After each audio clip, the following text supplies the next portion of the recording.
The mountain had a way of swallowing men whole, not with teeth or claws, but with silence so thick it pressed against the chest like a held breath. Elias Crow lived inside that silence. His cabin stood alone, where the pine forest thinned and the slope broke, open to reveal miles of stone and snow-dusted valleys, a place most folks passed around rather than through. He had chosen it that way. After the war took his brothers, and the frontier took his patience. At 43, Elias was broad-shouldered and heavy-handed. His beard shot through with early gray, his eyes set deep from years of squinting into wind and sun. He spoke little, trusted less, and needed only 3 things to survive: his rifle, his axe, and his routine. Every morning before the sun crested the ridge, he split wood. By midday he checked his traps. At dusk he cooked whatever the land had given him, usually alone, usually in silence broken only by the crackle of fire. It was a life of necessity, not comfort, and certainly not grace. The word grace had never followed Elias Crow into any room. He paid for labor when he needed it, men to haul supplies before winter. A boy wants to help mend the roof, but he never kept anyone long. People left, or he made sure they did. That winter, however, came harder than any before. A fall from a shale slope twisted his knee, leaving him slow and burning with pain. And when the snow came early and heavy, Elias realized something bitter. He could hunt, but cooking standing long hours was agony, and his stores would not last unless meals were stretched carefully. Pride kept him stubborn for weeks, eating half-burned meat and hard bread, until one night, staring at the fire with hunger clawing at him from the inside, he made a decision that felt like surrender. He would pay for a cook. Not a wife, not company, just a woman to prepare food and leave. The notice he posted in the valley town below was blunt, written in his heavy hand: paid position, cooking and light chores, mountain cabin, winter term, widow preferred. No questions, folks whispered when they read it. Mountain men were known to be rough, and Elias Crow most of all. Some laughed. Some warned their daughters. In the end, only one woman answered. Her name was Margaret Hale, and she arrived one gray morning with a single trunk, a swollen belly beneath a wool coat, and eyes that carried more loss than fear. Elias watched from the doorway as she climbed the last stretch of path, stopping often to catch her breath. She was younger than he expected, perhaps late 20s, but the way she moved, careful and steady, spoke of someone who had learned endurance the hard way. When she reached the cabin, she lifted her chin, meeting his gaze without flinching. "I'm here about the cooking," she said, voice calm, hands resting protectively over her unborn child. Elias felt irritation spark first. Pregnant, that was not part of the bargain. He had asked for a widow, not a burden. "You won't manage the work," he said flatly. "Mountains not kind to women in your condition." Margaret nodded, as if she had expected the objection. "I don't need kindness," she replied. "Only wages? I can cook sitting. I can stretch a meal. I can work." There was no plea in her voice, no tremble. Just fact. Elias hesitated, the ache in his knee pulsing, the cold creeping deeper into his bones. Sending her away meant weeks more of misery. Keeping her meant risk. He chose the lesser evil. "You stay through winter," he said. "I pay monthly. You leave when the thaw comes." She agreed without smile or thanks, stepping inside as if the decision had already been made, long before she reached his door. From the first day, Margaret changed the cabin in ways Elias hadn't expected. She didn't chatter or pry. She didn't ask about his past or comment on his scars.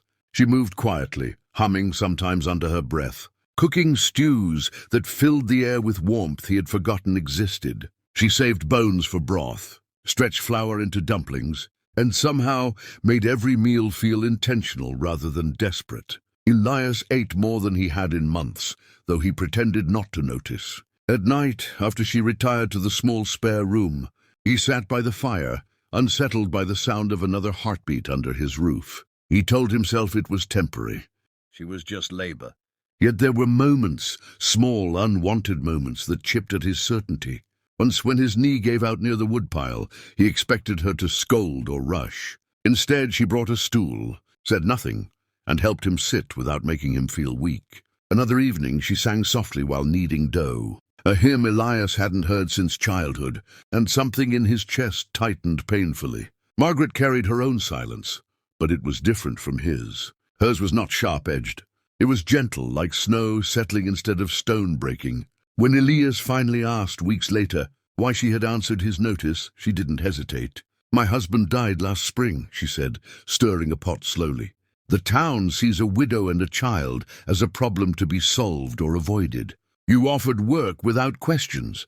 Elias grunted, unsure what to do with that honesty. Days turned into weeks, the mountain locking them in together as storms buried the world beyond the trees. Elias found himself listening for her footsteps in the morning, noticing when she looked tired, feeling an unfamiliar pull to ensure she ate enough. He did not name it. He did not want to.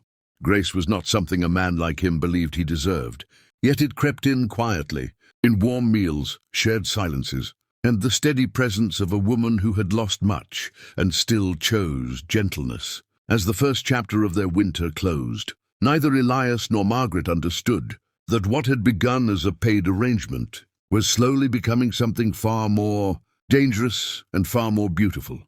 And as you continue this story, remember, if stories of resilience, unexpected love, and quiet transformation speak to your heart, make sure to subscribe to the channel so you never miss another powerful journey like this one. Winter tightened, its grip on the mountain as if it meant to crush every living thing beneath its weight. And yet inside the small cabin, something fragile and unexpected continued to grow.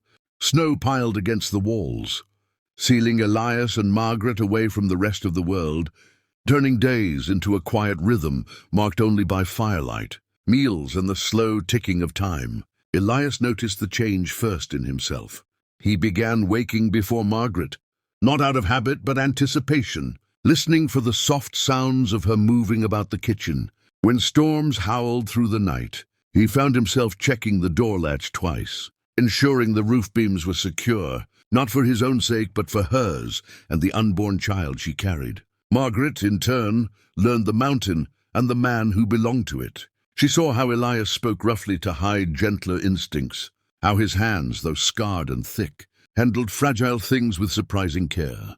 She watched him leave extra portions near the stove without comment, pretending he hadn't noticed she was eating less to stretch supplies. One evening, as she rested with her feet propped on a stool, pain creasing her brow, Elias surprised them both by kneeling and quietly rubbing her swollen ankles, his touch awkward but sincere. Neither spoke of it afterward. Yet something unspoken settled between them, heavier than silence and warmer than fire. The child came earlier than expected, during a storm so fierce the cabin shuddered like a living thing. Margaret labored through the night, gripping the edge of the bed, her breath sharp and shallow. Elias, terrified and utterly unprepared, followed her whispered instructions with shaking hands. Boiling water, tearing cloth, praying to a God he hadn't spoken to in years. When the baby finally cried, a strong, defiant sound cutting through the storm, Elias felt something inside him break open. He held the child, a small girl with dark hair and fierce lungs, and for the first time in decades, tears traced the lines of his weathered face. Margaret watched him with exhausted wonder, seeing not the mountain man the town feared, but a man capable of reverence. In the weeks that followed, the cabin transformed completely. Elias learned to move softly, to cradle instead of command. He built a cradle from spare wood, sanded it smooth, and lined it with wool. Margaret healed slowly, her strength returning alongside a quiet confidence. They spoke more then, of small things at first, then of deeper wounds. Elias told her about the war, about the brothers he buried, about how solitude had felt safer than hope. Margaret spoke of her husband, kind but weak, and the loneliness of carrying grief while the world expected her to be grateful for survival. Through these shared truths, grace took root. It showed itself in patience, in forgiveness freely given, in the way Elias began to see himself not as a man shaped by loss, but one capable of building something new. When spring finally came, melting the snow and reopening the path to the valley, Margaret packed her trunk as agreed. Elias watched, a heaviness settling in his chest. He offered her wages and more, stammering awkwardly, unsure how to ask her to stay. Margaret closed the trunk, then placed her hand over his. "I was paid to cook," she said gently. "But what I found here was a home." She stayed. Together, they faced the world beyond the mountain, not as employer and worker, but as a family forged by hardship and grace. And as this story ends, remember, if stories of redemption, unexpected love, and quiet strength move you, don't forget to subscribe to the channel and join us for more powerful stories that remind us even the hardest hearts can learn grace.